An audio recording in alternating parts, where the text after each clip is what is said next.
अस्सलाम वालेकुम, कैसे हैं आप सब। तो आज हम स्टार्ट करने जा रहे हैं एक्सरसाइज 1.2 के क्वेश्चन नंबर 1 के पार्ट नंबर 2 को। तो मेरे पास एक क्लास 10th मैथमेटिक्स की बुक है साइंस ग्रुप की, और उसका ये चैप्टर नंबर 1 चल रहा है। तो इस चैप्टर से रिलेटेड काफ़ी सोल्यूशंस, काफ़ी कंटेंट मैं पहले ही कवर कर चुका हूँ।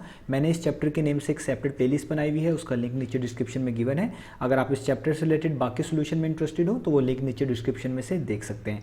इसके अलावा मैंने एक फेसबुक पेज भी बनाया हुआ है, उसका लिंक भी नीचे डिस्क्रिप्शन में दिया हुआ है। अगर आपके कोई क्वेश्चंस हैं मेरे वीडियो कंटेंट के हवाले से, तो आप इस फेसबुक पेज के थ्रू अपने क्वेश्चंस को, अपने सजेशंस को मुझ तक पहुंचा सकते हैं। तो आइए स्टार्ट कर लेते हैं क्वेश्चन नंबर 1 के पार्ट नंबर 2 को। इसकी हम सबसे पहले स्टेटमेंट रीड करेंगे, थोड़ा सा इसको समझेंगे और फिर सॉल्व करेंगे। तो यहाँ पे लिखा हुआ है solve the following equations using quadratic formula. तो आपसे कहा जा रहा है कि नीचे जितनी भी इक्वेशंस हैं इन सबको आपने सॉल्व करके दिखाना है। किसकी मदद से? क्वाड्रेटिक फार्मूले की मदद से। इससे पहले आप लोग जानते हैं एक्सरसाइज 1.1 में हमने दो मेथड सीखे हैं। एक है क्वाड्रेटिक इक्वेशंस को फैक्टराइजेशन के जरिए सॉल्व करना, एक है क्वाड्रेटिक इक्वेशंस को कंप्लीटिंग स्क्वायर के जरिए सॉल्व करना, और यहाँ पे ये थर्ड वे आ रहा है कि क्वाड्रेटिक फार्मूले के जरिए अब हमने इन इक्वेशंस को सॉल्व करके दिखाना है। तो मेरे अपने ख्याल में सबसे आसान मेथड जो है किसी भी क्वाड्रेटिक इक्वेशन को सॉल्व करने का, वो क्वाड्रेटिक फार्मूला है। अगर आपको कोई भी चीज़ जहन में ना आ रही हो, कोई क्वाड्रेटिक इक्वेशन ना सॉल्व हो रही हो, तो आप उस पर क्वाड्रेटिक फार्मूला अप्लाई करके देख सकते हैं, वो डेफिनेटली वर्कआउट करेगा। तो अब हमने इन सारी इक्वेशन में इनको सॉल्व करना है। सॉल्व का मतलब आप लोग जानते हैं कि इनमें जो वेरिएबल्स आ रहे हैं उनकी वैल्यूज फाइंड आउट करके दिखानी है। तो आइए अब स्टार्ट करते हैं इसके पार्ट नंबर 2 को। तो आपको सामने स्क्रीन पर पार्ट नंबर 2 लिखा हुआ नजर आ रहा है। ये है 5x² plus 8x plus 1 equal to 0।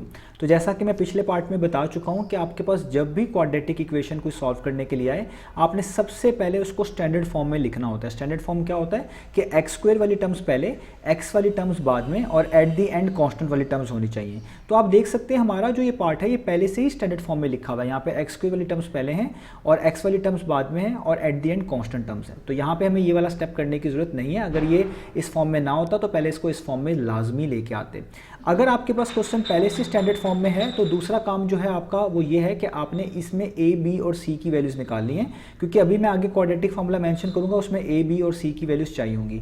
तो आपने क्या करना है, आपने यहाँ पे लिखना है कंपेयरिंग। आप अपनी इस इक्वेशन को कंपेयर करेंगे किसके साथ? स्टैंडर्ड फॉर्म के साथ। तो आप लिखेंगे कंपेयरिंग इक्वेशन कौन सी? जो हमें गिवन है, यानी 5x² plus 8x plus 1 equal to 0। किसके साथ कंपेयर कर रहे हैं? विथ स्टैंडर्ड फॉर्म के साथ। तो स्टैंडर्ड फॉर्म क्या होती है ये आपको याद रखनी है कि कोई भी क्वाड्रेटिक इक्वेशन जो होती है उसको इस फॉर्म में रिप्रेजेंट किया जाता है जिसको हम स्टैंडर्ड फॉर्म बोलते हैं, और वो होती है ax² plus bx plus c equal to 0। इसका वही मतलब है जो मैं स्टार्ट में बता चुका हूँ कि x² वाली टर्म्स पहले, x वाली टर्म्स बाद में, और एट द एंड कॉन्स्टेंट वाली टर्म्स जो है वो आनी चाहिए क्वाड्रेटिक इक्वेशन में। इसको इस तरीके से रिप्रेजेंट किया जाना है, इस तरीके से लिखा जाना चाहिए। अब कंपेयर करने का मतलब है, आप देखें यहाँ पे x² के साथ क्या लिखा हुआ है और आपकी इक्वेशन में x² के साथ क्या लिखा हुआ है, और इस तरह कंपेयर करते जाएं। तो a जो होता है वो बेसिकली x² का कॉफिशिएंट होता है। ये आपने याद रखना है, x² के साथ जो भी वैल्यू लिखी होगी यानी जो उसका कॉफिशिएंट होगा उसको हम a बोला करेंगे। तो अगर आप स्टैंडर्ड फॉर्म देखिए, इसमें x² के साथ a लिखा हुआ है, तो आपकी इक्वेशन में x² के साथ 5 लिखा हुआ है। तो इससे पता चलता है कि a की वैल्यू कितनी है, वो होगी 5। ये हमने a की वैल्यू निकाल दी, इसको बोलते हैं कंपेयर करना। अब स्टैंडर्ड फॉर्म में देखें, x के साथ b लिखा हुआ है, पॉजिटिव b, तो उधर x के साथ पॉजिटिव 8 लिखा हुआ है। साइन का ख्याल रखना है, नेगेटिव होगा तो नेगेटिव मेंशन करेंगे, पॉजिटिव है तो पॉजिटिव मेंशन करेंगे। तो इससे पता चला b की वैल्यू कितनी हो गई, 8, और लास्ट में c की वैल्यू जो एट द एंड बचती है वो c की वैल्यू होती है पूरी की पूरी। तो यहाँ पे +1 बच रहा है, तो c की वैल्यू क्या हो जाएगी, 1। तो या वैसे भी कर सकते थे, इक्वेशन को देख के भी बता सकते हैं कि जो x² के साथ होगा वो a, जो x के साथ होगा वो b, और जो एट द एंड बच जाएगा वो c। इनके साइन का ख्याल रखना है। अब आपने क्वाड्रेटिक फार्मूला लिखना है, तो अब हम यहाँ पे लिखेंगे यूजिंग क्वाड्रेटिक फार्मूला। ये आपको याद होना चाहिए, इसी की मदद से हमने सारे पार्ट्स करके दिखाने हैं। तो आप लिखेंगे यूजिंग क्वाड्रेटिक फार्मूला। तो क्वाड्रेटिक फार्मूला क्या होता है, मैं मेंशन कर रहा हूँ, वो होता है x is equal to -b plus minus square root of b² minus 4ac divided by 2 है। ये आपको याद रखना है। ये शुरू में आपको थोड़ा सा डिफिकल्ट लगेगा, लेकिन गुजरते टाइम के साथ साथ ही आप इसको देखेंगे, जब आप यूज़ करेंगे बार बार आपके लिए आसान हो जाएगा। इसमें ये a, c और b जितने भी आ रहे हैं ये वही वैल्यूज़ हैं जो हमने यहाँ पर निकाल ली हैं, और इधर x की जगह पे y भी हो सकता है। आपने देखना है आपकी इक्वेशन में कौन सा वेरिएबल है। अगर इक्वेशन में x है तो यहाँ पे x लिखिएगा, अगर इक्वेशन में y यूज़ हो रहा है एज अ वेरिएबल तो यहाँ पे y लिखिएगा। अब जस्ट हमने वैल्यूज़ पुट करनी है, तो आप देखें माइनस, वैसे ही b की वैल्यू यहाँ पे गिवन है 8, तो आप 8 लिखेंगे, प्लस माइनस का मतलब है ये दो वैल्यूज़ हैं, एक प्लस के साथ एक माइनस के साथ, उन्होंने उसको ज्वाइन करके इस तरह लिखी हुई है। तो यहाँ पे स्क्वायर रूट फिर से बी स्क्वायर, यानी वही वाली वैल्यू जो ऊपर यूज़ की थी 8, उसका स्क्वायर कर लेंगे, 8 स्क्वायर, ये वैल्यूज पुट कर दी, 4 था, आगे ए है, ए की वैल्यू कितनी है 5, तो आप ब्रैकेट्स में डाल के इस तरह 5 लिख देंगे, फिर ब्रैकेट सी की वैल्यू कितनी है वो है 1, तो ब्रैकेट में डाल के 1 लिख देंगे और इसको एक्सटेंड कर देंगे और नीचे इस तरह की लाइन डालेंगे और नीचे लिखेंगे 2a, ए की वैल्यू उसमें पुट कर देंगे वो है 5, तो यहाँ ब्रैकेट डाल के 5। तो देखिए मैंने सारी वैल्यूज़ ऊपर से नीचे पुट कर दी। अब आपने इसको सॉल्व करना है, आपके पास कैलकुलेटर्स भी हैं, आपको अब इजीली ये सॉल्व कर सकते हैं। तो आपने बेसिकली सबसे पहले 8 का स्क्वायर निकाला, 8 का स्क्वायर का मतलब 8 टाइम्स, तो 8 टाइम्स होता है 64, माइनस इन तीनों नंबर्स को मल्टीप्लाई करना है, तो 4 5 टाइम्स 20, 21 टाइम्स 20, तो यहाँ पे 20 ही आ जाएगा। और नीचे आपके पास क्या आ जाएगा, नीचे आ जाएगा 2 5 टाइम्स, तो वो कितना होता है 10।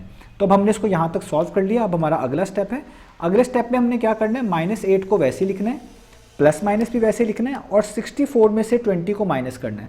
तो अगर आप 64 में से 20 को माइनस करें तो आपके पास आता है 44 और नीचे आपके पास क्या बच जाता है 10। यहाँ तक आपने कर लिया। अब देखें 44 एक परफेक्ट स्क्वायर नंबर नहीं है, लेकिन आपको कैलकुलेटर्स अलाउ हैं, आपको वो इसकी मज़ीद सिंप्लीफाइड फॉर्म बता सकता है। तो देखें ये मेरे पास कैलकुलेटर है, तो इसमें मैंने स्क्वायर रूट लिखा और उसके नीचे 44 लिखा, तो मेरे पास आ रहा है इसका आंसर 2 स्क्वायर रूट ऑफ 11। तो आपने यही यूज़ करना है। तो हम यहाँ पे लिखेंगे -8 plus minus 2 square root of 11 divided by 10, और उसको जहाँ तक सॉल्व कर सकते हैं वहाँ तक सॉल्व करके ही इसका आंसर देना है। अब देखिए इससे आगे भी सॉल्व हो सकता है, कैसे, ये 8 है और ये 2 है, इन दोनों में 2 कॉमन है, ठीक है, यानी दोनों 2 के टेबल पर आते हैं। तो आपने बाहर लिखना है 2, जो चीज़ कॉमन है, ब्रैकेट डालनी है, 2 का टेबल पढ़ना है, 2 4 टाइम्स कितना होता है 8, तो यहाँ पे 4 आ जाएगा, 2 1 टाइम्स कितना होता है 2, तो यहाँ पे 1 आ जाएगा, इस 1 को ना भी लिखें तो भी ठीक है, और स्क्वायर रूट ऑफ 11 और नीचे आपके पास क्या आ जाएगा 10, इस तरीके से। अब ये इसको कहते हैं कॉमन लेना, मैंने 2 कॉमन ले लिया। जब कॉमन लेते हैं 2 तो अंदर टेबल पढ़ के जो चीज़ आती है वो लिखते हैं, 2 4 टाइम्स 8, 2 1 टाइम्स 2, और आगे सारी चीज़ें वैसे की वैसे ही, साइन भी वैसे के वैसे ही, ठीक है। अब ये वाला 2 और नीचे वाला 10 कैंसिल आउट हो सकता है, 2 1 टाइम्स 2 आपको पता है 2 5 टाइम्स 10 होता है। तो फाइनल आंसर जो आप लिखेंगे वो आप लिखेंगे -4 plus minus square root of 11, और इसके साथ 1 लिख भी सकते हैं, लेकिन यूजुअल प्रैक्टिस नहीं, हम यहाँ पे 1 नहीं लिखा करते क्योंकि ऑब्वियस बात है यहाँ पे 1 है। तो अगर आप लिख भी देंगे तो भी ठीक है, ना लिखें तो भी ठीक है, और नीचे क्या आ जाएगा 5।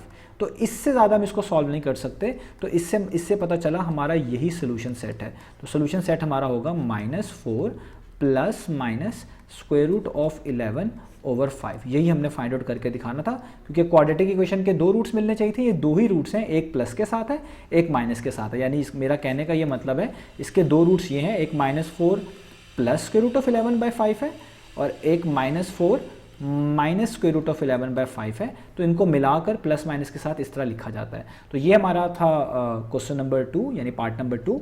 तो उम्मीद है आपको इस चीज़ समझ आई होगी। इंशाल्लाह नेक्स्ट वीडियो से मिलते हैं बाकी सॉल्यूशंस के साथ।